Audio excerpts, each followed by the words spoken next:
Si David at si Jonathan. Ika-20 kabanata. Tumakas si David mula sa Nayot sa Rama at pumunta kay Jonathan at nagtanong, "Ano ba ang kasalanang nagawa ko sa iyong ama at gusto niya akong patayin?" Sumagot si Jonathan, "Hindi ka mamamatay. Sigurado akong wala siyang pinaplanong ganyan. Maliit man o malaking bagay, ipinapaalam ng ama ko sa akin lahat ng gagawin niya. Kung binabalak kanyang patayin, ipinaalam na sana niya ito sa akin, kaya hindi totoo yan." Pero sinabi ni David, alam ng iyong ama ang tungkol sa pagkakaibigan natin, kaya minabuti niya na huwag nang ipaalam sa iyo ang plano niyang pagpatay sa akin, dahil baka masaktan ka lang. Pero tinitiyak ko sa iyo at sa harap ng presensya ng Panginoon na buhay na nasa panganib ang buhay ko. Sinabi ni Jonathan, "Kung ano man ang gusto mo, gagawin ko." Kaya sinabi ni David, "Bukas ay pista ng pagsisimula ng buwan, at gaya ng nakagawian, dapat akong kumain kasama ng iyong ama. Pero hayaan mo akong makaalis at magtago sa bukid hanggang sa gabi ng 3 araw.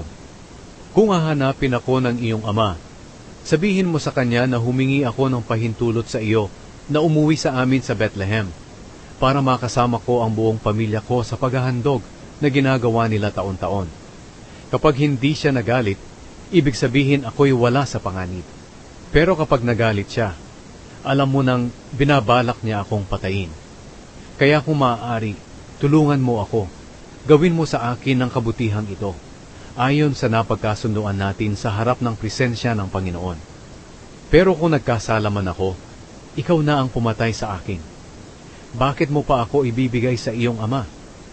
Sumagot si Jonathan, "Hindi iyan mangyayari. Kung nalalaman ko na may balak ang aking ama na patayin ka, ipapaalam ko agad sa iyo." Nagtanong si David, "Paano ko malalaman kung galit o hindi ang iyong ama?" Sinabi ni Jonathan, "Sumama ka sa akin sa bukid." Kaya nagpunta sila roon. Sinabi ni Jonathan kay David, "Nangangako ako sa Panginoon, ang Diyos ng Israel, na bukas sa ganito ring oras o sa susunod na araw, makikipag-usap ako sa aking ama. At kung mabuti ang pakitungo niya tungkol sa iyo, ipapaalam ko sa iyo. Pero kung may balak ang aking ama na patayin ka at hindi ito ipinaalam sa iyo para makatakas ka, sana'y parusahan ako ng matindi ng Panginoon. Ngayon, samahan ka sana ng Panginoon, gaya ng ginawa niya noon sa aking ama. At ipakita mo sana ang pagmamahal mo sa akin habang ako'y nabubuhay pa, gaya ng pagmamahal ng Panginoon sa atin. At kung patay na ako, ipagpatuloy mo pa rin ang pagmamahal sa pamilya ko. Kahit pa patayin ng Panginoon ang lahat ng kaaway mo."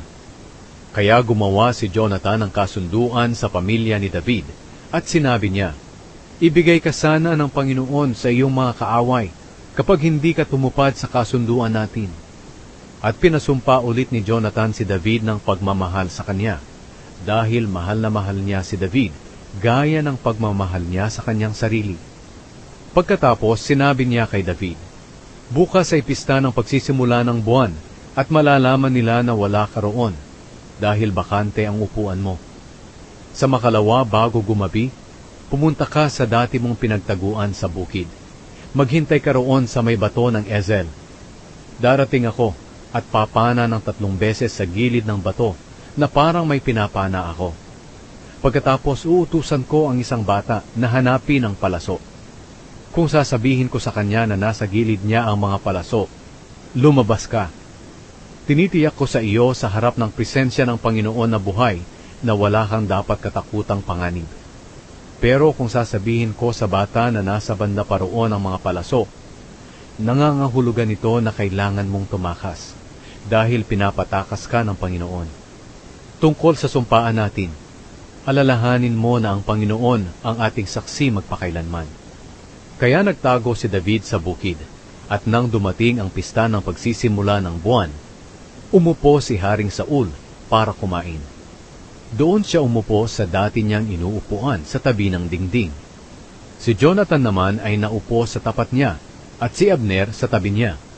Pero bakante ang upuan ni David. Nang araw na iyon, hindi nagsalita si Saul tungkol sa pagkawala ni David, dahil inisip niya na baka may nagawa si David na nagparumi sa kanya, kaya hindi siya nakapunta.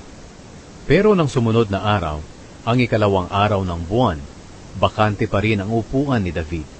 Kaya tinanong ni Saul si Jonathan, "Bakit hindi pumupunta rito si David na anak ni Jesse para makisalo sa atin kahapon at ngayon?" Sumagot si Jonathan, "Nagpaalam po siya sa akin na uuwi muna siya sa Bethlehem. Sabi po kasi niya, inutusan ako ng kapatid ko na sumama muna ako sa aking pamilya na maghandog. Kaya humihingi ako ng pabor sa iyo.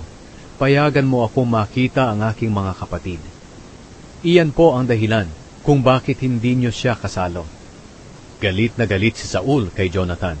Sinabi niya, "Isa kang suwail na anak. Alam kong kinakampihan mo si David. Ipinahiya mo ang iyong sarili at ang iyong ina. Habang nabubuhay si David na anak ni Jesse, hindi ka magiging hari. Kaya kunin mo siya ngayon at dalhin sa akin. Dapat siyang mamatay." Nagtanong si Jonathan, "Bakit po ba kailangan siyang patayin? Ano po ba ang ginawa niya?" Pero sa halip na sumagot, sinibat ni Saul si Jonathan para patayin. Kaya nalaman niya na desidido ang kanyang ama na patayin si David. Dahil sa sobrang galit, umalis sa hapagkainan si Jonathan at hindi na siya kumain ng araw na iyon dahil masamang-masama ang loob niya sa kahiyahiyang inasal ng kanyang ama kay David. Kinaumagahan, pumunta si Jonathan sa bukid para makipagkita kay David, gaya ng napagkasunduan. May kasama siyang batang lalaki. Sinabi niya sa bata, "Tumakbo ka na at hanapin mo ang mga palasong ipapana ko." Kaya tumakbo ang bata at pumana si Jonathan sa unahan nito. Nang dumating ang bata sa lugar na binagsakan ng palaso, sumigaw si Jonathan, "Nasa banda pa roon ang mga palaso. Magmadali ka, pulutin mo." Pinulot ng bata ang mga palaso at bumalik sa kanyang amo. Walang kaalam-alam ang bata kung ano ang kahulugan ng mga pangyayari. Sina David at Jonathan lang ang nakakaalam. Pagkatapos, ibinigay ni Jonathan ang mga palaso sa bata at sinabi, "Dalhin mo ito pabalik sa bayan." Nang makaalis na ang bata, lumabas si David sa batong pinagtataguan niya at lumuhod sa harap ni Jonathan ng 3 beses na ang mukha'y nakadikit sa lupa bilang paggalang. Niyakap nila ang isa't isa na kapwa umiiyak, pero mas malakas ang iyak ni David. Sinabi ni Jonathan kay David, "Sige, sana'y maging matiwasay ang iyong paglalakbay, at sana'y tulungan tayo ng Panginoon na matupad ang mga sumpaan natin sa isa't isa hanggang sa mga magiging angkan natin." Lumakad na si David, at si Jonathan na may bumalik sa bayan.